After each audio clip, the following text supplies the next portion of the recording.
Hello, I'm Steve Verdevec, and in just a few minutes, I'll present the concept of superdiversity, where it came from, what it means, and then after that short introduction to the concept, I'll turn over to my friend and colleague, Marco Martiniello, who will talk specifically about superdiversity in Brussels. So where does this concept of superdiversity come from?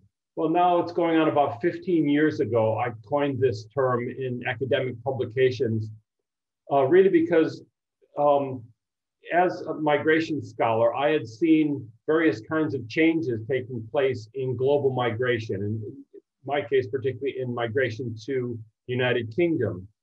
And that is, let's say 20 or 30 years ago, there was a shift where we had previously large numbers of people coming from a few places and moving to a few places around the world, like Algerians to France, Turks to Germany, Mexicans to the United States, and so forth. And let's say about 30 years ago, we started to see that break apart, and we saw smaller numbers of people coming from many more places and moving to many more places. So there was a great diversification of global migrants going on. But not only are we talking about people coming from more countries and representing more ethnicities going to different places, but around the same time, we saw other migrant characteristics changing as well. We saw from some countries more women moving than men. In other countries, more men moving than women. We saw people in different age groups being the dominant migrants from certain countries. We saw some people moving as high-skilled migrants from certain countries with certain genders and certain age groups, or people coming as refugees or as low-skilled migrants, also with very different characteristics like gender, age, and eventually legal status as well. What kind of visas did people get to move, or did many of them move undocumented? And as we looked at all of these characteristics, something very different, much more complex was taking place and manifesting in different cities around the world. And it was these changing configurations, these changing alignments of migrant characteristics that I gave the term superdiversity. Super meaning a kind of diversity, a complexity of diversity that was much greater, much more complex than the kinds of migrant diversity that we had, say, 50 years ago. And so my main focus at that time was on London, about, again, how all of these characteristics of race and ethnicity, gender, age, skill set, legal status, migration channels, how they all fit together in London. But as I say, we saw this pattern in many cities around the world, including places like Brussels. I'll turn over to Marco now to take us through superdiversity in Brussels. Thank you very much, Steve. Yes, Brussels is a case, a very interesting case in Europe. I will now switch to French pour parler de l'expérience de Bruxelles. Donc, Bruxelles, c'est une ville super diversifiée dans laquelle on voit ce processus de diversification. C'est une petite ville à l'échelle mondiale d'1,2 million habitants. Plus de la moitié des habitants ne sont pas nés à Bruxelles. 40% sont nés à l'étranger. 50% au moins des Bruxellois ont des origines à l'étranger ou sont nés de parents immigrés. On peut dire aussi que le monde est représenté à Bruxelles. Pratiquement toutes les nations reconnues par l'ONU sont représentées à Bruxelles, avec malgré tout un groupe prédominant, celui des Marocains, que certains ont d'ailleurs nommé à un certain moment les Maroxellois, pour définir à la fois leur origine et leur appartenance totale à la ville de Bruxelles. Aujourd'hui, Bruxelles attire de nombreuses personnes en provenance non seulement des pays d'Europe centrale et orientale, mais aussi en provenance d'Afrique subsaharienne et d'Amérique latine, suite notamment aux crises de 2008.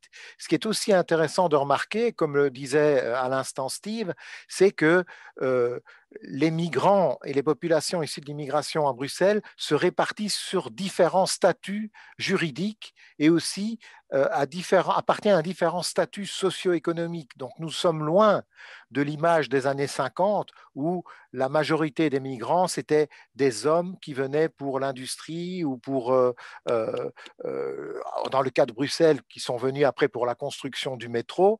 Aujourd'hui, nous avons une migration qui est extrêmement diversifiée, à la fois au niveau des origines nationales, du genre, des statuts juridiques et du niveau socio-économique.